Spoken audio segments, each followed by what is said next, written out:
નમસ્કાર મિત્રો અત્યારે ચોમાસાની ઋતુ તેની ચરમસીમાએ ચાલી રહી છે અને મિત્રો ચોમાસાની એટલે કે વર્ષા ઋતુને રોગોની રાણી કહેલ છે। મિત્રો ચોમાસામાં ખાસ કરીને પાચન ક્રિયા ખૂબ જ નબળી પડી જતી હોય છે, મંદ પડી જતી હોય છે।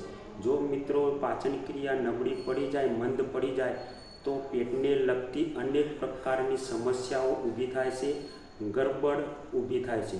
અને મિત્રો જો એક વખત પેટ બગડે તો તેની સાથે સાથે અનેક પ્રકારની નાની મોટી બીમારીઓ થઈ જતી હોય છે। તો મિત્રો આ પેટની બીમારીઓ ના થાય અને પાચન ક્રિયા સારી રહે તેના માટે અનેક પ્રકારના યોગાસનો છે અને યોગ ક્રિયાઓ છે।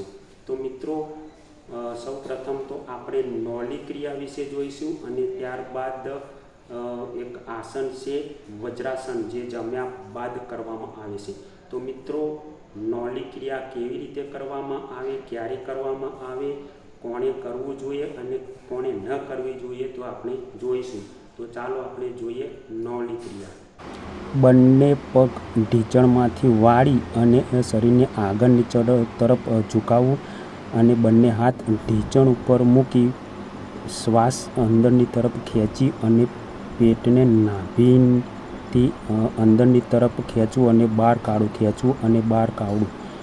મિત્રો 10 થી 15 વખત આ ક્રિયા કર્યા બાદ વચ્ચે વચ્ચે આરામ કરવો। મિત્રો જે લોકોને પેટની મોટી તકલીફ હોય અથવા તો કોઈ પણ પ્રકારની સર્જરી કરાવેલી હોય તો આ ક્રિયા કરવી ન જોઈએ। આ ઉપરાંત ગર્ભવતી મહિલાઓએ પણ આ ક્રિયા કરવી ન જોઈએ। આ ઉપરાંત મિત્રો નોળી ક્રિયા કરવા માટે પેટ એકદમ બિલકુલ ખાલી હોવું ખૂબ જરૂરી છે। તેથી સવાર સાંજ જ્યારે પેટ એકદમ ખાલી હોય ત્યારે જ નોળી ક્રિયા કરવી જોઈએ। તો મિત્રો આ પ્રમાણે નોળી ક્રિયા કરવામાં આવે અને સવાર સાંજ ભોજન કર્યા બાદ જો વજ્રાસન કરવામાં આવે તો હું માનું છું કે પાચનને લગતી કોઈ પણ પ્રકારની સમસ્યા ઊભી થશે નહીં અને જેને કારણે બીજી બીમારીઓ પણ થશે નહીં।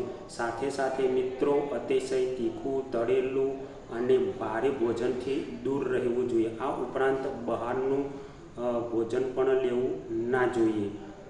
તો મિત્રો જો આ બાબતોનું ધ્યાન રાખવામાં આવે તો હું માનું છું કે પેટને લગતી સમસ્યાઓમાંથી છુટકારો મેળવી શકાય છે। તો મિત્રો જો તમને આ વિડીયો ગમ્યો હોય તો લાઈક કરજો, શેર કરજો અને ચેનલને સબસ્ક્રાઈબ કરજો।